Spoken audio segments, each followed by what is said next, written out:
네, 오늘은 복음을 명확하게라는 주제의 15번째 시간으로 저희가 이 큰 주제의 마지막 시간입니다. 그리고 재림의 복음에 대해서 다룰 때에도 오늘 3번째 시간이지만 오늘 마지막으로 함께 좀 다루는 시간입니다. 우리는 지난 2번의 시간을 통하여서 예수님의 재림의 때의 상황에 대해서 함께 좀 살피는 시간을 가졌습니다. 먼저 첫 번째 시간에는 예수님께서 거처를 예비하러 가신다는 말씀을 통하여서 과연 주님이 예비하시는 거처가 어느 곳인지 어떤 모습인지에 대해서 함께 좀 우리가 고민해 볼 때 결국은 하나님의 나라이고 영원한 천국일 텐데 그곳의 모습을 좀 살펴보는 시간을 가졌습니다. 그리고 여러분과 제가 성도로서 믿음의 백성으로서 그곳을 소망해야 하는 그 도전의 시간을 함께 좀 가졌습니다. 또 두 번째 시간은 지난주에 본 시간인데요. 저희가 10처녀의 비유 가운데 신랑이 올 것을 맞이하되 특별히 준비되지 않은 5처녀의 모습을 함께 좀 살펴보았습니다. 중요한 것은 그 5처녀가 신랑이 오는 것을 전혀 몰랐던 것이 아니라 모든 것을 다 알고 있었음에도 불구하고 제대로 준비하지 않았던 그 상황을 살피며 그것이 단순히 5 여인들의 모습의 문제가 아니라 주님의 재림을 알고 있으되 준비하지 못한 성도들의 모습일 수 있음을 함께 우리가 비춰보았습니다. 여러분과 제가 과연 주님의 재림 앞에 깨어있는 5처녀인지 아니면 알고는 있으나 준비하지 않고 있는 5처녀인지 살피는 시간으로 지난 시간 함께 가졌습니다. 오늘은 이제 주님의 재림의 복음에 대한 마지막 시간으로 이제 우리가 오늘 고민할 것은 예수님의 재림의 때에 나타나는 현상과 상황에 대해서 함께 좀 살펴보자 합니다. 사실 오늘 이 시간에 다 말씀드릴 수가 없기 때문에 우리는 복음서를 중심으로 또 이 말씀을 대할 텐데요. 사실은 더 구체적인 내용들은 요한계시록에 나와 있겠죠. 그러나 우리는 대표적으로 예수님께서 재림의 때에 이러이러한 일들과 사항들이 있을 것이라는 말씀하시는 말씀을 통하여서 여러분과 제가 재림의 때에 대한 분명한 구별과 또 미혹에 빠지지 않기 위해서 이 말씀을 살피는 시간을 갖도록 하겠습니다. 아마 성경을 읽으시면서 보신 바와 같이 예수님의 재림의 때에 나타날 현상과 상황에 대해서 대략적으로 알고 있으실 것입니다. 그러나 오늘 저와 함께 살피시면서 오늘 본문과 더불어 참고되는 여러 가지 말씀을 통하여서 주님의 재림에 대한 명확한 인식이 있으시기를 주님의 이름으로 축원합니다.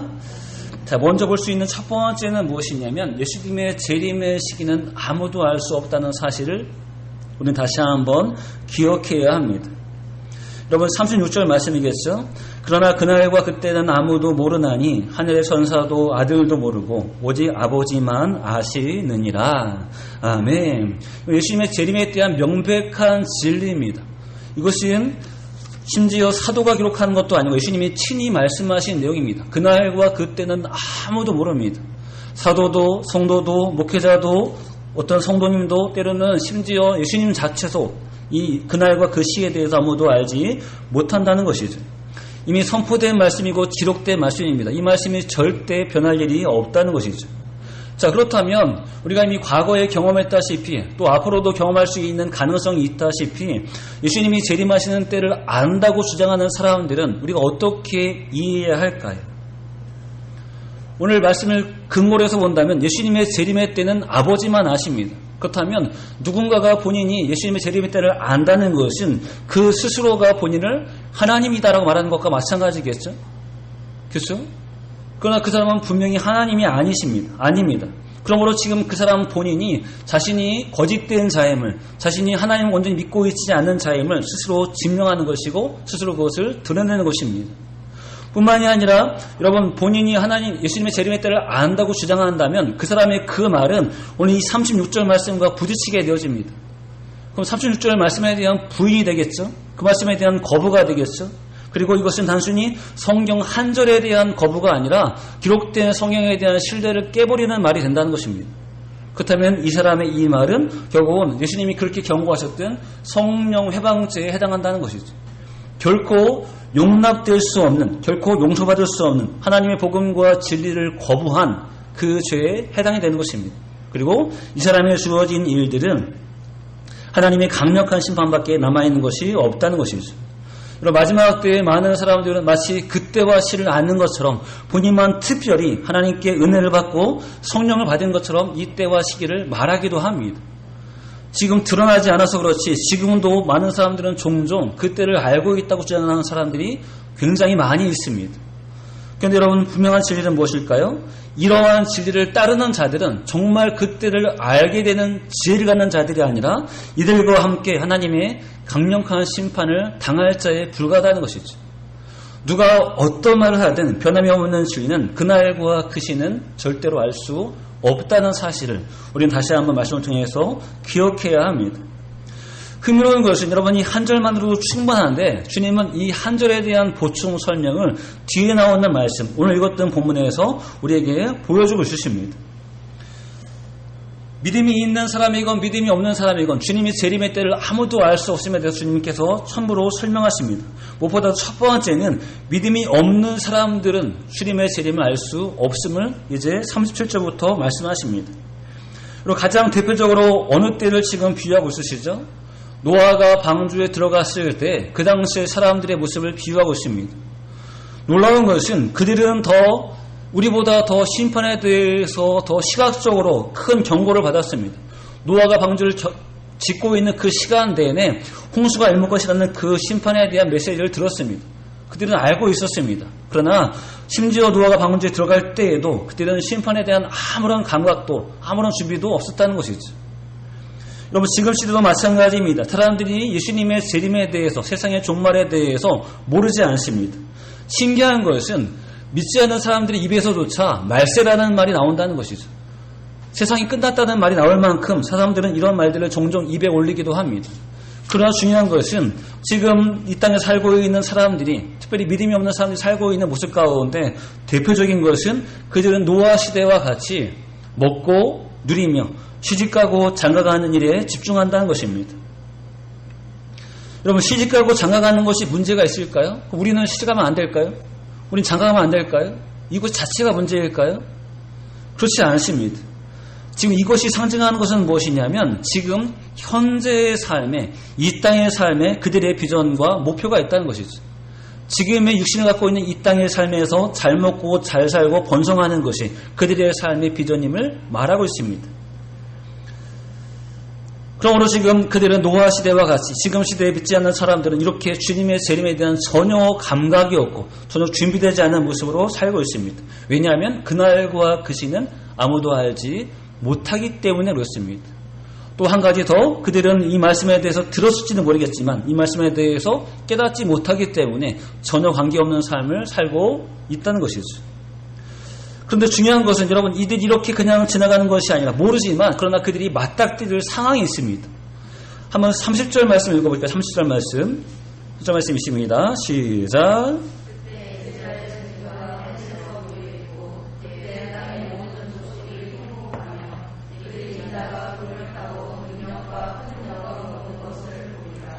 아멘. 여러분 준비에 있어서는 그들은 전혀 몰랐고 전혀 감각이 없었습니다. 그러나 중요한 것은 주님이 임하시는 그때 또 냉정하게 하면 그 날이겠죠. 그 순간이 되겠죠. 그때는 그들이 주님을 보게 될 것입니다. 그리고 그들이 할 수 있는 모습은 무엇이냐면 결국은 통곡하는 것밖에 할 수 있는 것이 없다는 것이죠. 이 통곡은 무엇일까요? 결국은 준비되지 않은 자의 당황스러움이겠죠. 그렇죠? 그리고 어떤 뒤늦은 후회겠죠. 그리고 앞으로 그들에게 있어진 절망에 대한 어떤 절박한 마음이 이 통곡에서 우러나오는 것입니다. 결국은 그들은 전혀 감각이 없었지만 그렇다고 해서 그들은 예외가 될 수 없습니다. 주님께서 오실 때 그들은 보게 될 것이고 그들은 뒤늦은 후회로 때로는 큰 고통으로 이제 그 순간을 맞이하게 될 것을 성경은 말하고 있습니다. 또 두 번째 볼 수 있는 것은 믿음이 있는 백성들조차도 주님의 재림에 대해서 전혀 알 수 없음에 대해서 오늘 성경이 증언하고 있다는 것이죠. 40절과 41절 말씀 잘 알고 있는 말씀이지만 굉장히 중요한 말씀입니다. 제가 읽어볼까요? 그때 두 사람이 밭에 있음에 한 사람은 데려가고 한 사람은 버려둠을 당할 것이요 두 여자가 맷돌질을 하고 있음에 한 사람은 데려가고 한 사람은 버려둠을 당할 것이니라. 아멘. 주님이 임하실 때의 상황입니다. 임하실 때 현실의 모습입니다. 여러분 이 상황을 우리가 한 단어로 얘기한다면 휴거겠죠. 그렇죠? 옛날에 담임 선교회가 이 말을 자주 썼기 때문에 마치 이 말이 부정적인 것처럼 보이지만 절대 그렇지 않습니다. 기본적으로 이 휴거라는 말은 원래 기독교의 정통적인 용어입니다. 제가 국어사전을 찾아봤습니다. 도대체 우리 한국에서는 이 휴거를 어떻게 말하는지 찾아봤습니다. 이렇게 써 있습니다. 예수가 세상을 심판하시기 위해 재림하실 때 구원받은 사람을 공중에 들려 올리는 것, 이것이 국어사전입니다. 신기하지 않습니까? 신학 용어 사전이 아니에요. 국어사전에 써 있습니다. 그렇죠? 이것이 휴거죠. 근데 뭘까요? 두 사람이 밭에 동일하게 있습니다. 근데 어떤 사람은, 믿음 있는 사람은 그 밭에 있는 중에 데려감을 당하는 거고, 두 여인이 한 맷돌을 잡고, 어이인가요? 한 맷돌을 잡고 같이 돌릴 때, 그렇죠? 우리나라는 한 명이 돌리지만 이 시대에는 두 명이 자꾸 돌렸습니다. 한 명이 돌릴 때 한 사람이, 바로 앞에 있는 한 사람이 데려감을 당하고 한 사람은 그대로 있는 것입니다. 그렇죠? 자, 근데 중요한 것은, 여러분, 주님이 오시는 날인데, 주님이 오시는 순간인데, 왜 성도들은 밭에 있어야 하고, 왜 성도들은 맷돌질을 하고 있어야 될까요? 지금 시대로 얘기하면 왜 성도들은 직장을 가야 되고, 왜 성도들은 농사를 져야 하고, 왜 성도들은 학교를 가야 될까요? 왜 그럴까요? 주님이 오시는 날인데 왜 그래야 될까요? 그날을 알 수 없기 때문에 그렇습니다. 미리 알았다면 그러지 않았겠죠? 미리 알았다면 옛날에 다미성교회에서 그랬던 것처럼 막 미리 다 직접들한테 인사하고 빠이빠이 하고 그렇지 않습니까? 근데 그렇게 되는 이유는 비정상적인 것처럼 보이지만 지극히 정상적이라는 것이죠. 성도들조차도 그때를 알 수 없기 때문에 그 성도들은 그냥 일상적인 삶을 살고 있는 것입니다. 다만 여러분, 맷돌질 하는 것과 밭에 가는 것이 시집가고 장가가는 것과 다른 의미입니다. 왜 그렇죠? 아까 얘기했던 시집가고 장가가는 것의 대표적인 의미는 그들의 비전이 이 땅에 있는 것입니다. 그들의 비전이 천국에 있는 것이 아닙니다. 그러나 지금 여기서 말하고자 하는 것은 밭에 가는 것과 맷돌질하는 것은 지금 주님의 재림을 준비한 성도이지만 그러나 일상적인 삶을 살고 있는 모습을 지금 표현하는 것에 불과하다는 것이죠. 그리고 그 모습이 다른 의미로 우리가 함께 생각해 볼 필요가 있습니다. 중요한 것은 그렇다면 이들은 왜 같은 밭에 있는데 같은 맷돌질을 하는데 왜 이들은 들림을 받게 되어질까요? 왜 이들은 휴거의 상황을 맞이하게 되어질까요? 그 날에 제대로 준비해서가 아닙니다. 그 당일에 깨어있어서가 아닙니다. 그 당일은 알 수 없지만 그들은 평상시의 믿음이, 평상시의 신앙이 하나님 앞에 합당한 모습으로 깨어있기 때문에 그렇습니다. 지난주에 본 바와 같이 비록 신랑이 오는 당일과 같은 상황에서 우리는 그날을 모르지만 적어도 그들에게는 기름이 준비되어 있습니다.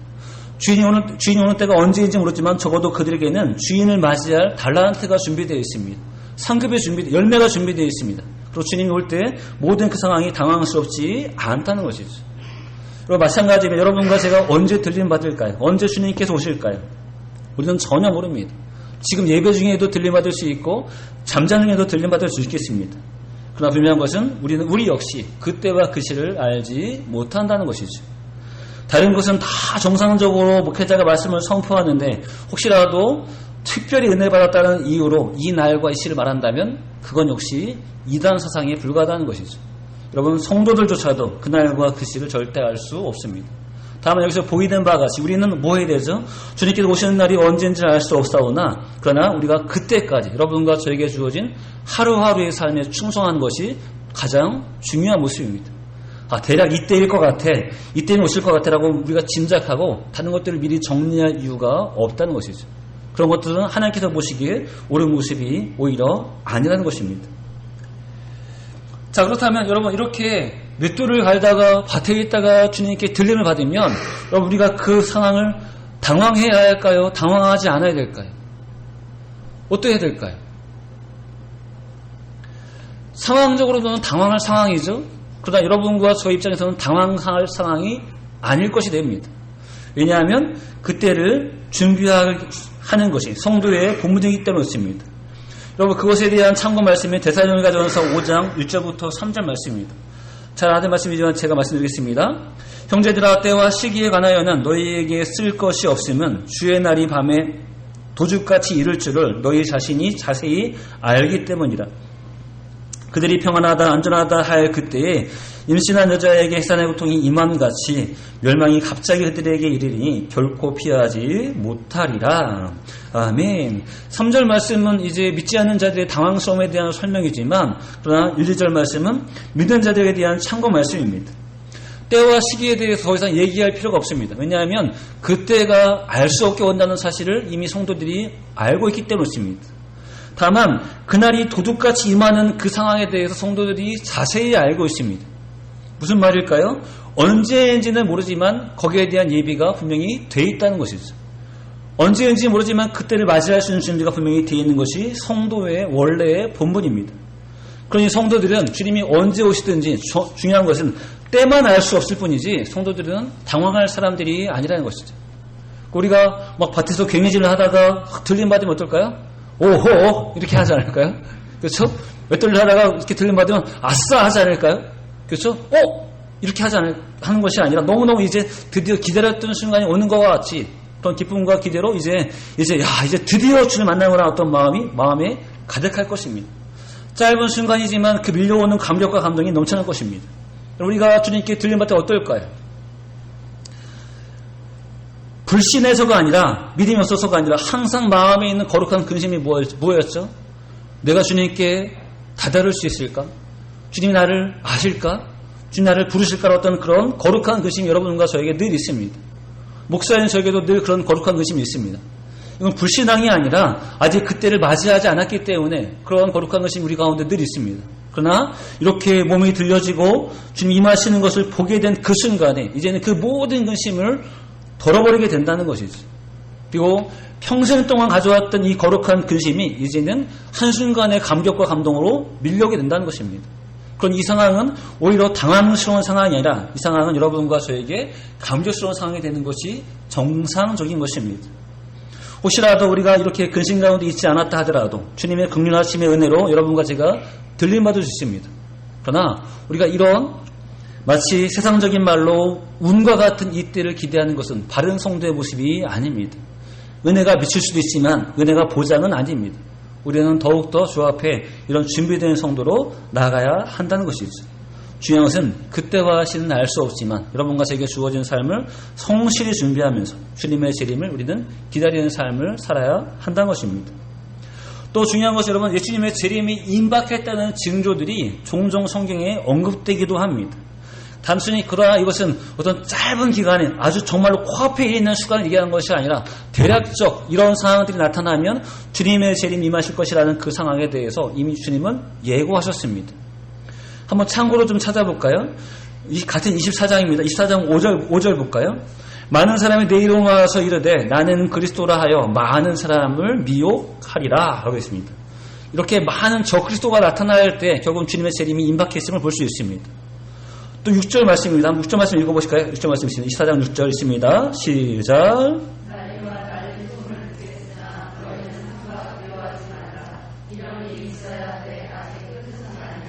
아멘. 이런 일이 있어야 합니다. 그러나 이 일이 최종적인 상황은 아닙니다. 그러나 분명한 것은 난리와 난리에 대한 소문을 분명히 있다는 것이죠. 또 이어서 7절도 마찬가지입니다. 민족이 민족을 나라가 나라를 대적하여 일어나겠고 곳곳에 기근과 지진이 있으리니 이 모든 것은 재난의 시작이니라. 아멘. 이런 현상을 본다면 우리는 대략적으로 주님께서 오실 때가 되었음을 보게 되어집니다. 이렇게 기근과 지진으로 말한다면 지금 항상 나타나는 것이 기근과 지진이라는 것이죠. 그렇다면 지금 대략적인 의미에서 주님께서 임하신다는 상황을 우리는 짐작할 수 있습니다. 자, 그리고 좀 더 명확하게 볼 수 있는 것은 14절 말씀입니다. 이 천국 복음이 모든 민족에게 증거지기 위하여 온 세상에 전파되리니 그제야 끝이 오리라. 아멘. 앞에 언급된 것보다 좀 더 가까이 본다면 복음이 온 세상에 전파되는 것이죠. 그래서 어떤 사람들은 주님의 오심을 더 그들 나름대로 담기기 위해서 복음을 더 열심히 전파하기도 합니다. 그런 사역에 집중하기도 합니다. 자, 그런데 중요한 것은 이 말씀을 근거로 우리가 좀 생각해 볼 수 있습니다. 자, 그런데 중요한 것은 여러분 그렇다면 지금 복음이 온 세상에 전파되었을까요? 안 됐을까요? 됐을까요? 안 됐을까요? 명확하지 않지만 그러나 지금 거의 다 전파되어 가고 있습니다. 그러나 딱 다 전파되었다고 얘기할 수 없습니다. 근데 우리가 이 대략적인 예고를 들을 때 여러분과 제가 조심해야 될 점이 있습니다. 만약에 우리가 결론적으로 복음이 아직 온 세상에 전파되지 않았다라는 결론을 내린다면 여러분과 저의 마음에 어떤 마음을 가져야 할까요? 오, 다행이네. 아직 안 오시네. 그렇게 해야 될까요? 아직 안 오시니까 내가 또 뭘 좀 할까? 이렇게 하다가 뭐 좀 하다가 주님 맞이할까? 이런 계획을 세우실까요? 그럴까요? 이 대략적인 예고는 여러분과 저에게 안도하라고 말씀하시는 것이 아닙니다. 아직 때가 아니니까, 아직 그 상황이 아니니까 이제 안심하고 좀 쉬어, 이렇게 하기 위해서 말씀하시는 것이 아닙니다. 대략적인 예고는 절대 이 순간을, 이때를 놓치지 않기 위해서 더 미리, 더 예수님께서 배려하시는 의미에서 이렇게 말씀해 주시는 것입니다. 복음이 아직 전파되지 않았던 것으로 인하여서 안도할 것이 아니라 복음이 거의 다 전파됐다는 사실로 인하여서 우리는 분명히 이 사실을 경계해야 합니다. 주님의 때를 멀리 놓지 말아야 합니다. 예전에는 이제 한 민족의 복음이 전파되는데 굉장히 오랜 과정이 필요했습니다. 언어를 연구하고 또 때로는 문자를 만들고 소통의 수단을 만들고, 그리고 그 과정을 통하여서 많은 민족에게 많은 족속 각각 복음을 증거하는 과정들이 굉장히 어려웠습니다. 지금은 시대가 발달하고 또 여러 가지 기술이 발달되어서 굉장히 짧은 시간에 언어가 없는 족속에게도 복음이 증거되는데 굉장히 빠른 과정으로 지금 전파되고 있다는 것이죠. 중요한 우리가 그때가 언제인지 모르겠지만 적어도 분명한 것은 대략적인 예고를 들을 때 여러분과 저에게는 안도하는 마음을 갖기보다는 오히려 더 경계하는 마음, 더 준비하는 마음이 필요함을 함께 좀 참고로 살펴보았습니다. 또 한 가지 중요한 것은 이제 두 번째 큰 주제 본다면, 여러분 주님의 재림은 초림 때와는 전혀 다른 형태로 임한다는 사실을 분명히 기억해야 합니다. 초림 때와는 전혀 다른 형태로 임하십니다. 그래서 주님의 재림은 완전히 차원이 다른 것을 우리가 함께 보아야 한다는 것이죠. 자, 같은 말씀이지만 아까 읽지 않았습니다. 마태복음 24장 27절 말씀입니다. 번개가 동편에서 나서 서편까지 번쩍인 같이 인자의 임함도 그러하리라. 아멘. 주님이 임재하시는 재림의 상황이죠. 번개가 번쩍하는 것 같이 주님의 임하심이 이렇다는 것입니다. 그래서 중요한 것은 이렇게 임하셔서 땅에 머무르시면서 오래도록 제자들과 사람들과 대화하시는 것이 아니라는 것이죠. 이렇게 임하신다는 것은 아까 우리가 살핀 것처럼 주님께서 믿고 있는 자들을 데려가시는 것입니다. 부르시는 것입니다. 우리가 첫 번째 보았던 것처럼 예수님께서 처소를 예비하시고 오셔서 부르시는 것이 이 재림의 상황입니다. 그들을 부르셔서 원래 목적하는지 이제 참된 안식처로 데려가시는 것이 목적이기 때문에 주님의 재림은 결코 이 땅에 오래 머무시지 않는다는 것이죠.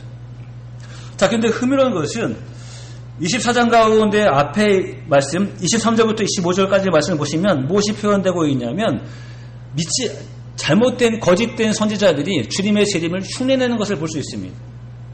자, 그때는 어떻게 흉내내죠? 23절부터 제가 천천히 읽겠습니다. 마태복음 24장 23절입니다. 그때 사람이 너희에게 말하되 보라 그리스도가 여기 있다 혹 저기 있다 하여도 믿지 말라. 거짓 그리스도들과 거짓 선지자들이 일어나 큰 표적과 기사를 보여 할 수만 있으면 택하시는 자들도 미혹하리라. 보라 내가 너희에게 미리 말하였노라. 그러면 사람들이 너희에게 말하되 보라 그리스도가 광야에 있다 하여도 나가지 말고 보라 골방에 있다 하여도 믿지 말라. 아멘. 그리스도가 골방에 있을 수가 없습니다. 왜냐하면 주님의 재림은 초림과 같은 임하심이 아니기 때문입니다. 오셔서 그들과 대화하시고 부르시고 말씀을 전하시고 이렇게 하시는 것이 아니기 때문입니다. 그런데 거짓된 이단들은 이런 것처럼 자신들이 그렇게 성도들을 미혹하고 꼬시면서 본인들 스스로를 재림주라고 말하고 있다는 것이죠. 성경의 이치에 맞습니까? 맞지 않습니까? 절대 맞지 않는다는 것이죠. 그들 스스로가 재림주가 아님을, 그들 스스로가 하나님 앞에 큰 죄인임을 증명하는 것입니다. 그런데 중요한 것은 성경은 그럼에도 불구하고 그곳에 가지 말라고 성도들에게 경고하고 있습니다. 그럼 뭐 할 수 있다는 것이죠? 그곳에 갈 수 있다는 것이죠. 이 말씀이 예고됐음에도 불구하고, 이 말씀이 전해졌음에도 불구하고 성도들 가운데 종종 그렇게 그곳에 재림주를 찾아 나서는 사람들이 있을 수 있다는 것입니다. 그러나 분명한 것은 주님의 재림은 초림 때와 판이 다릅니다. 상황이 다릅니다. 초림 때는 오셔서 십자가를 지시는 것이 목적이지만 재림 때에는 믿는 자들을 불러가시는 것이 목적입니다. 절대 주님은 이 땅에 오래 머무시지 않습니다. 주님은 짧은 시간에 믿는 자들을 참된 안식처에 데려가실 것입니다. 자, 근데 여러분, 우리가 이 말씀을 고민할 때, 그렇다면 믿는 자들이 왜 광야로, 왜 골방으로 이렇게 거짓된 재림주를 따라 나설까요? 왜 그럴 가능성이 있을까요? 조금 전에 읽었던 말씀 가운데 24절 말씀 한번 다시 읽어보실까요? 24절 말씀. 24절 말씀 같이 읽겠습니다. 시작.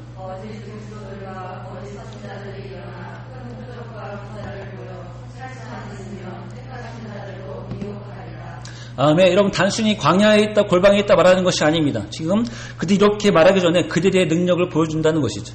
큰 표적과 기사를 보여주면서 그들 스스로를 재림주라고 말하고 있습니다. 그리고 광야이든 골방이든 믿는 자들을 미혹하고 그들을 끌어낸다는 것이죠. 그래서 지금 믿고 있는, 주님을 믿고 있고 재림을 기다리고 있는 성도를 할지라도 그 자리에서 때로는 이적을 보고 표적을 본다면 그들이 성도가 미혹될 수 있는 상황을 성경 분명히 예고하고 있습니다. 자, 여러분, 여기서 제가 굉장히 중요한 부분을 다시 한번 짚겠습니다. 자, 그렇다면 이 시대를 살고 있는 성도들에게, 지금 살고 있는 성도들에게 가장 큰 표적은 뭘까요? 여러분과 저희 입장에서 우리가 보아야 될, 보고 싶은 가장 큰 표적은 무엇일까요? 무엇일까요? 그것은 예수님의 재림입니다. 이것이 성도가 보아야 할 가장 큰 표적입니다. 그럼 만약에 하늘에서 불이 떨어지고 죽은 자가 살아나고 정말로 못 고치는 질병이 고쳐지는 것을 본다면 이것은 어떻게 우리가 받아들여야 될까요? 주님보다 더 능력 있는 것 같아. 우리가 예수님 재림이라는 것보다 더 이게 옳은 것 같아. 이렇게 가야 될까요? 그래 보일까요? 여러분 가만히 한번 저랑 생각해 보시기 바랍니다. 자, 이 표적과 이적은 예수님이 출임하셨을 때 행하셨던 일이죠. 그래서 병자를 고치거나 오병이어를 행하거나 때로는 여러 가지 큰 권능을 하셨던 것은 구약에도 있었지만 분명히 신약에도 있었습니다. 주님께서 많은 일을 행하셨습니다. 수많은 병자들을 고치셨고 때로는 죽은 자도 살리셨습니다. 그렇죠? 우리 분명히 알고 있습니다.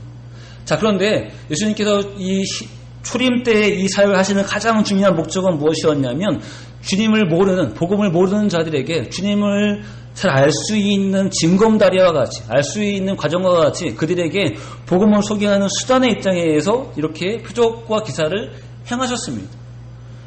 당사자들이 은혜를 잊기도 했지만 그러나 표적과 기사의 정말 중요한 목적은 복음을 잘 받아들이기 위한 어떤 준비된 과정으로 이 일들을 행하셨다는 것이죠. 자, 그런데 여러분과 저는 복음을 받아들여야 되는 대상이 아닙니다. 우리는 이미 복음을 받아들이는 자들입니다. 또 중요한 것은 주님은 이미 이 모든 표적과 기사를 행하실 수 있는 분입니다. 그분이 못하시는 영역이 아니라는 것이죠. 너무너무 단순하고 너무너무 기본적이어서 이젠 주님이 굳이 그것을 행하실 이유가 없습니다. 왜냐하면 이미 우리는 주를 믿고 있는 자들이기 때문에 그렇습니다. 그렇다면 이미 믿고 있는 자들에게 행하실 정말 중요한 표적은 병자를 고치는, 때로는 그의 인생을 성공하게 하는 그런 표적이 중요한 것이 아니라는 것이죠. 믿고 있는 자들에게 진짜 중요한 표적은 주님께서 그들에게 임하시는 표적이 가장 중요한 표적입니다. 단순히 놀라는 정도의 어떤 표적에 말하는 것이 아니라 이제 우리의 존재가 그분의 임하심과 더불어 함께 영원한 나라에 가는 것이기 때문입니다. 제가 뭘 말씀드리고자 하냐면 인간적인 입장에서 지금 시대에도 병자가 나아지고 지금 시대에도 죽은 자가 살아난다면 여러분과 저 입장에서도 굉장히 신기할 수 있습니다. 우리의 과거의 행적을 마치고 그리고 우리의 미래 행적을 점쳐준다면 거기에 솔깃할 수 있습니다. 그렇겠죠? 그러나 여러분과 제가 정말 관심을 가져야 할 것은 그런 것이 아니라는 것이죠. 여러분, 주님이 그 능력이 없어서 제가 변명하는 것이 아닙니다. 하나님 그렇게 하지 못하셔서 지금 변명하는 것이 아닙니다. 이제 그것은 여러분과 저에게는 유치한 수준이 되어야 하는 것입니다. 이제 그것 때문에 우리가 쥐고 있는 믿음을 버릴 이유가 전혀 없다는 것이죠. 지금 당장은 병자가 나은 것이 신기해 보이지만, 지금 당장은 죽은 자가 육신으로 다시 살아난 것이 신기해 보이지만, 그러나 그것이 내가 믿고 있는 재림주에 대한 소망보다 더 중요하지는 않습니다. 주님보다 더 중요하지 않다는 것이죠. 여러분, 이 기준이 흔들리면 뭐 할 수 있죠? 지금 시대에도 미혹되어서 재림주를 찾아 나선다는 것입니다. 확실하지 않지만, 성경과 많이 틀리지만 그가 병자를 고쳤다는 것 사실만으로 우리는 그 상황에 쫓아간다는 것이죠. 그러나 주님은 경고합니다. 주님은 그렇게 임하시지 않음을 경고합니다. 그렇게 재림주가 말하는 그 모든 자들은 하나님 앞에 하나님을 대적하는 적 그리스도이고 하나님 심판받게 받을 자가 없음을 함께 보게 된다는 것이죠. 또 주님의 재림은 세상을 끝내시는 심판주로 오시는 재림입니다. 아까 말씀드렸죠? 초림주로 오셔서 이제 막 부르시는 자가 아닙니다. 마치 봄의 씨앗을 파종하듯이 이제 미래를 두고 이제 사역을 시작하시는 재림이 아니십니다. 주님의 재림은 굳이 비유하자면 봄의 씨앗을 뿌리는 때가 아니라 이제 추수 때와 같은 때가 주님의 재림이라는 것이에요. 더 이상 미래를 얘기하지 않습니다. 이제는 농작물을 베어서 거두는 때입니다. 그래서 그 농작물의 미래를 얘기하지 않습니다. 그것이 주님의 재림이라는 것이죠.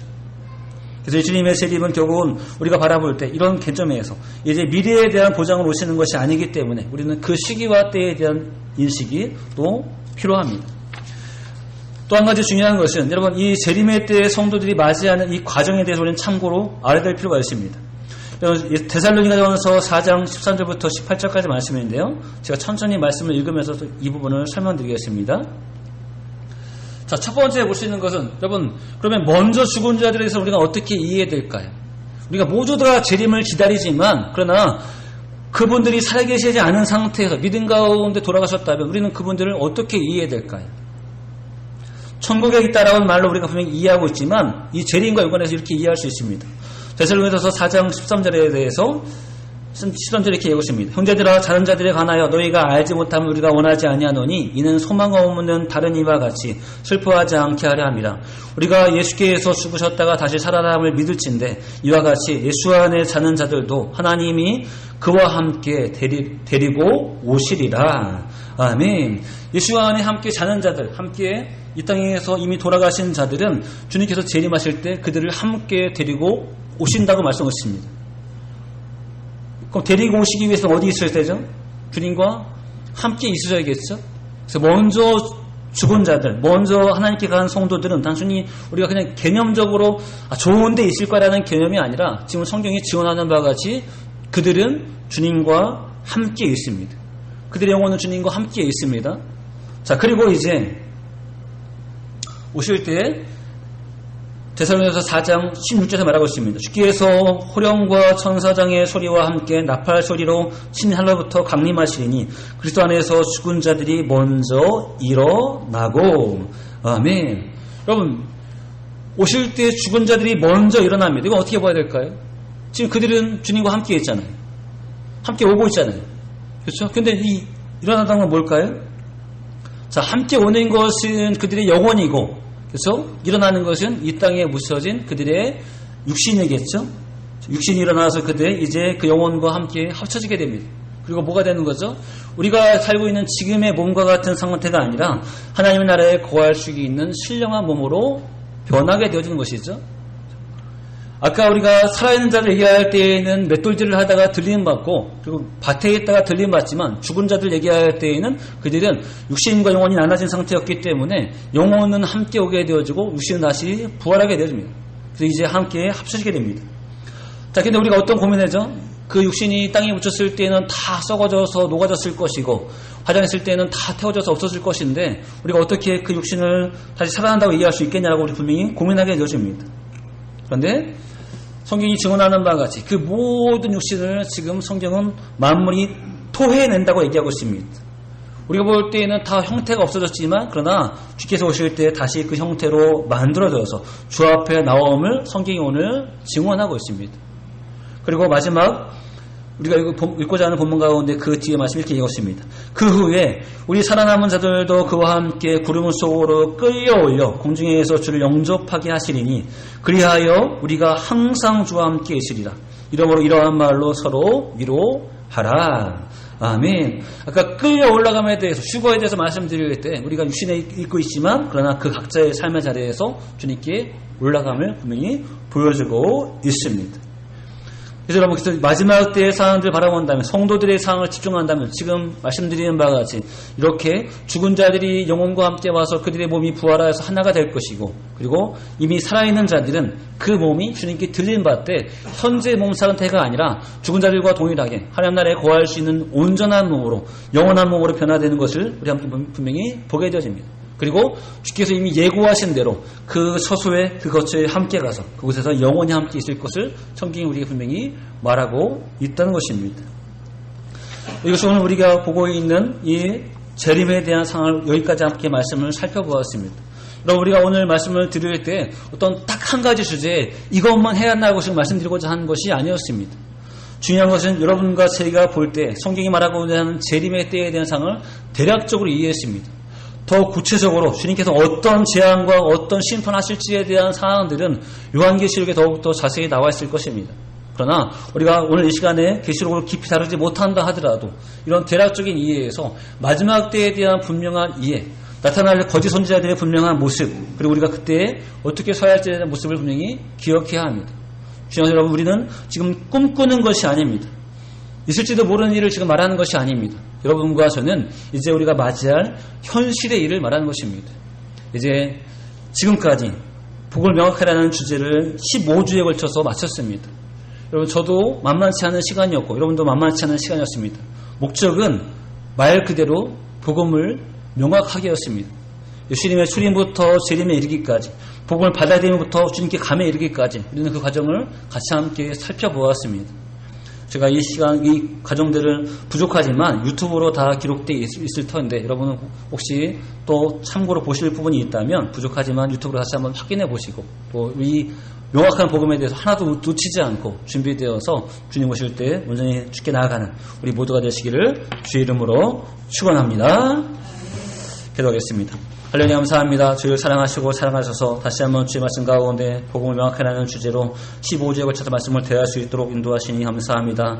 이제 마지막 시간에 재림의 주님이 임하실 때 세상의 모습과 상황을 함께 좀 살펴보는 시간을 가졌습니다. 주님의 재림이 임하실 때 우리가 그때에 대한 인식을 바로 알게 하시되 결코 예수님의 재림이 세상이 말하는 때와 같지 아니함을 보게 하여 주시옵소서. 아무도 알 수 없는 그때에 주님 번개가 이만같이 임하심을 함께 바라보게 하시되 우리가 이 모든 상황에 대한 선 이해가 있게 하시되 그날과 그 시를 알 수 없사오나 주님을 재림 맞이할 수 있는 참된 준비가 되어지게 하셔서 도둑과 같이 임하는 그날에 우리가 당황하지 않으며 주님을 환영하며 나아갈 수 있도록 인도하여 주옵소서. 먼저 죽은 자들에 대한 절망적인 마음으로 우리가 그들을 대할 것이 아니라 주님과 함께 있음에 대한 소망으로 그들을 바라보게 하시되 이제 주님의 재림 때에 함께 그들이 올 것이며 그들이 이제 죽은 몸이 부활할 것이며 영원한 몸으로 하나 되어서 나아갈 것임을 함께 바라보게 하여 주옵소서.